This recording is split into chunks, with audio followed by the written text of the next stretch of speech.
Kembali lagi bersama saya Winda Kristiana, NIM 1733056.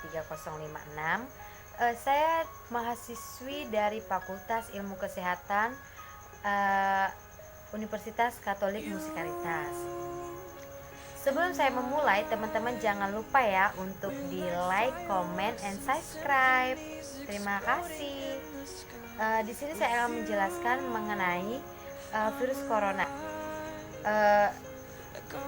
Sebelum kita mengetahui lebih dalam, kita harus mengetahui dulu bagaimana sih sejarah dari virus corona ini.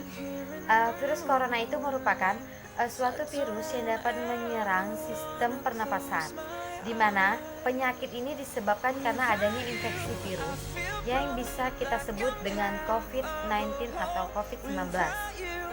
Lalu virus corona ini bisa menyebabkan karena adanya gangguan pada sistem pernapasan, lalu mengalami pneumonia akut, dan ini juga bisa menyebabkan kematian.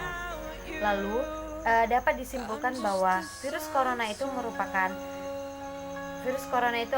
atau COVID-19 itu merupakan penyakit yang menular yang disebabkan oleh virus corona yang baru, di mana ini ditemukan dan akan terinfeksi virus dengan mengalami penyakit pernapasan yang ringan hingga sedang, dan sembuhnya itu tanpa memerlukan perawatan yang khusus. Lalu di sini pun juga ada tanda dan gejalanya. Yang pertama, penyakit yang sederhana dan yang ringan, seperti mengalami demam ringan, sakit tenggorokan, lalu sakit kepala, batuk kering, nyeri otot. Lalu yang kedua itu pneumonia sedang, di mana gejalanya itu seperti mengalami batuk dan sesak napas. Lalu yang ketiga itu pneumonia parah, di mana ini demam berhubungan dengan dispneu berat, lalu adanya gangguan pernapasan, lalu takipnu dan bisa menyebabkan dispepsia. Lalu bagaimana sih cara penularan virus corona itu? Teman-teman harus tahu juga. Yang pertama itu, infeksi saluran pernapasan itu berbeda dengan gangguan pernapasan yang lainnya. Yang terjadi pada anak itu biasanya memiliki kekebalan tubuh yang rendah dan mudah tertular dan memiliki gejala yang parah. Lalu penularan virus itu dengan orang dewasa melalui cairan atau droplet, di mana cairan ini didapat keluar dari mulut penderita yang mengalami penyakit tersebut ketika bersin, dan bisa juga batuk, dan bisa juga hanya berbicara saja, di mana misalnya seseorang itu bersin pada benda, lalu benda itu kita pegang dan kita tanpa kita sadari bahwa cairan yang kita sentuh tadi itu pada benda itu kita letakkan biasanya kita oleskan di pipi, dan kita tidak mencuci tangan. Lalu di sini pun juga ada faktor resiko dari COVID-19 ini. Yang pertama itu usia, di mana orang di atas 40 tahun tampaknya lebih rentan dibandingkan orang yang berusia di bawah 40 tahun. Lalu untuk anak-anaknya itu di bawah 9 tahun. Dan yang kedua itu sistem kekebalan tubuhnya melemah, lalu memiliki penyakit kronis seperti diabetes, kanker, darah tinggi. Dan yang keempatnya itu pria lebih rentan daripada wanita. Lalu di sini saya juga ada bagaimana sih cara kita untuk menjaga kesehatan kita dalam menghadapi pandemi COVID-19 ini. Yang pertama itu kita jangan lupa untuk mencuci tangan, dikarenakan kita harus menjaga kesehatan tubuh kita saat mengalami virus corona ini. Lalu jangan lupa menggunakan air dan sabun, dan dilakukan selama 20 detik. Lalu yang kedua itu olahraga secara teratur, di mana olahraga yang kita ketahui itu dapat dipercaya yang memiliki dampak penting untuk menjaga fungsi normal pada sistem kekebalan tubuh kita, sehingga olahraga itu harus kita lakukan dan kita bisa menyesuaikannya berdasarkan usia dan jenis kelamin. Lalu yang ketiga itu berjemur, di mana sinar matahari itu sangat bermanfaat sebagai sumber energi utama untuk mengubah provitamin D menjadi D, di mana salah satunya itu mendapatkan sinar matahari adalah berjemur selama kurang lebih 30 menit dalam setiap harinya pada pukul jam 9 sampai 10 pagi. Lalu yang keempat itu mengkonsumsi asupan bergizi, di mana upaya pencegahan COVID-19 tadi itu diperlukan untuk mempertahankan tubuh yang optimal. Lalu yang kelima itu mengkonsumsi vitamin tambahan, di mana untuk meningkatkan kekebalan tubuh di tengah pandemi COVID-19 ini dengan cara mengkonsumsi vitamin C dan E, di mana ini merupakan salah satu yang harus dianjurkan oleh setiap orang.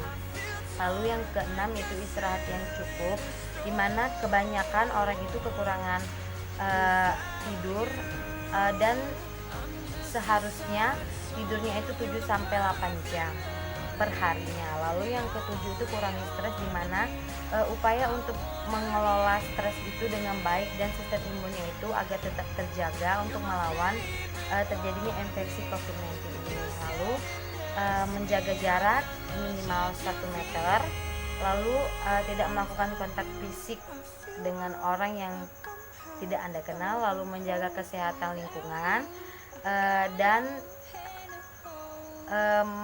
mempersiapkan hand sanitizer jika bepergian dan tidak mencuci tangan. Mungkin itu saja penjelasan dari saya. Saya ucapkan terima kasih. Selamat pagi Ibu. Perkenalkan, saya Bunda Prisciana, saya dari Fakultas Ilmu Kesehatan Universitas Katolik Sekaligus. Hari ini ngobrol dengan Ibu siapa ya? Bicara Mbak. Ibu berusia berapa tahun? 20 tahun. Apakah Ibu sudah menikah? Sudah Mbak. Apakah Ibu sudah mempunyai anak? Sudah Mbak, baru 1. Jadi Ibu tinggal di rumah ini bersama suami dan anak ya. Iya. Baiklah Ibu, di sini saya akan melakukan promosi kesehatan mengenai yang lagi trennya sekarang ini ya Bu ya, mengenai COVID-19 Bu ya, dimana COVID-19 ini Bu ya sangat membuat kita takut Bu ya.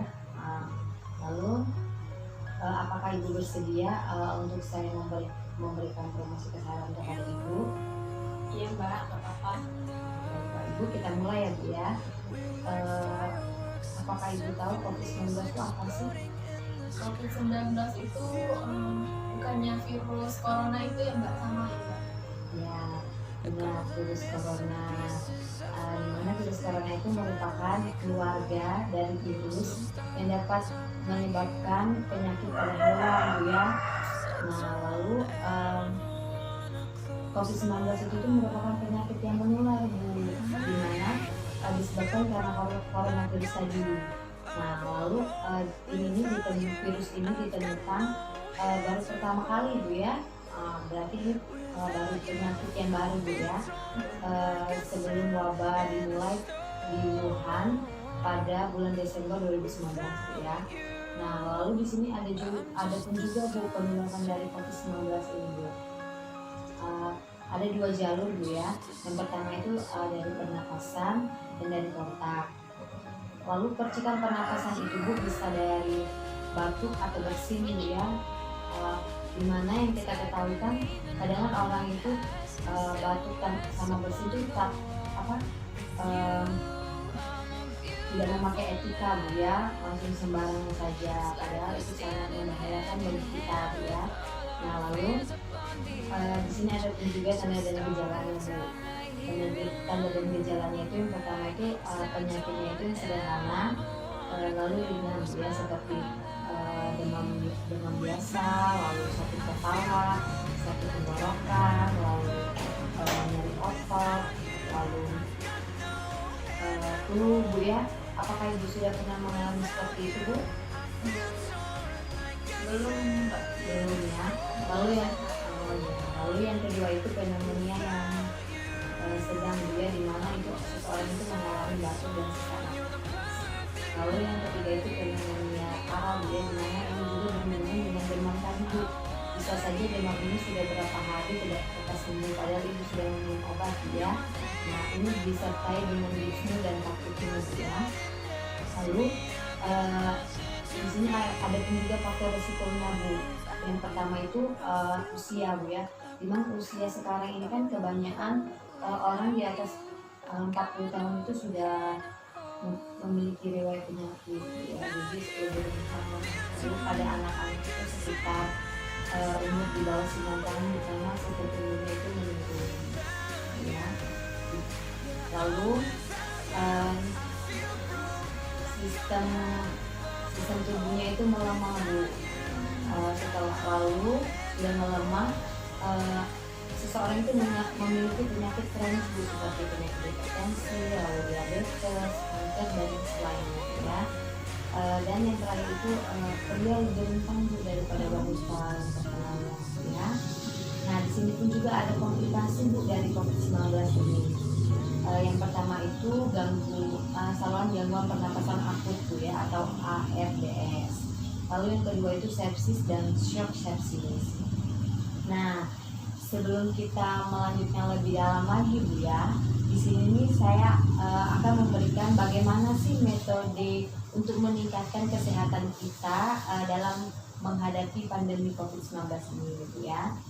Yang pertama itu jangan lupa untuk mencuci tangan, karena mencuci tangan itu merupakan salah satu untuk menjaga kesehatan tubuh kita Bu ya. Seperti misalnya ibu mau masak atau mau berpergian, lalu mau makan, atau ibu sudah memegang benda apapun, ibu jangan lupa untuk mencuci tangan Bu ya. Di sini pun ada juga Bu langkah-langkah untuk mencuci tangan dengan benar Bu ya. Yang pertama itu kita akan melakukannya Bu ya. Nah ibu mengikuti saya. Yang pertama itu kita basuhi tangan kita menggunakan air. Lalu sesudah itu kita ambil sabun dan kita oleskan seperti ini pada telapak tangan kita.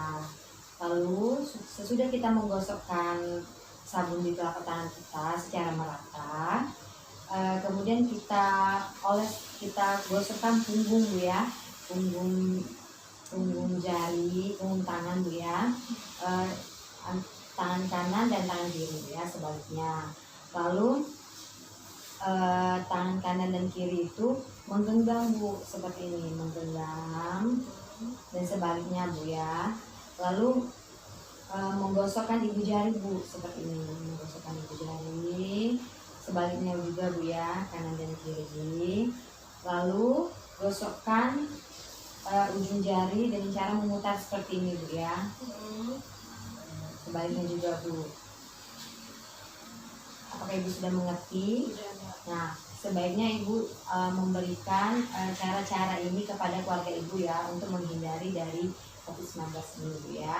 Nah lalu yang kedua itu dengan cara melakukan olahraga Bu. Kenapa? Kebanyakan kan kalau zaman sekarang ini males Bu ya untuk berolahraga, padahal dengan kita melakukan olahraga jogging aja sudah menguatkan sistem kekebalan tubuh kita Bu ya. Nah ini bisa dilakukan pada pagi hari Bu ya, untuk menjaga sistem kekebalan tubuh kita Bu supaya tidak melemah Bu ya. Nah lalu yang ketiga itu berjemur Bu, dimana manfaat dari berjemur ini Bu ya sangat bermanfaat, dimana berjemur itu untuk meningkatkan sistem kekebalan tubuh kita juga Bu, memperkuatkan kekuatan tulang kita Bu ya. Nah dimana berjemur ini dilakukan pada pukul jam 9 sampai 10 pagi Bu ya, itu lebih baik, dan dilakukan dengan durasi waktunya itu 15 sampai 30 menit Bu ya.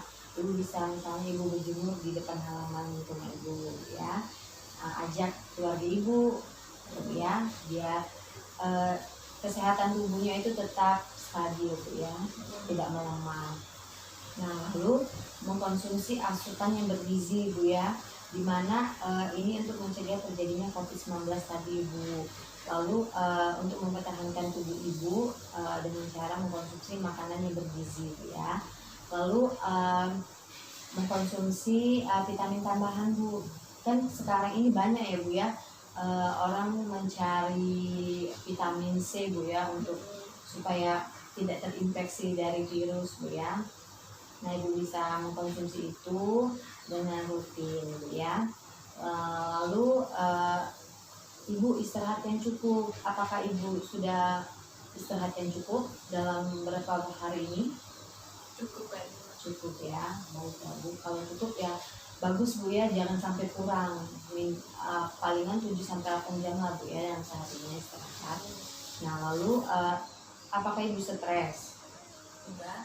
Nah, sebaiknya untuk menghadapi pandemi ini, Ibu harus kurangi stres Ibu ya Bu ya, supaya tidak tidak menurunkan sistem imun Ibu ya Bu ya. Lalu Ibu menjaga jarak Bu.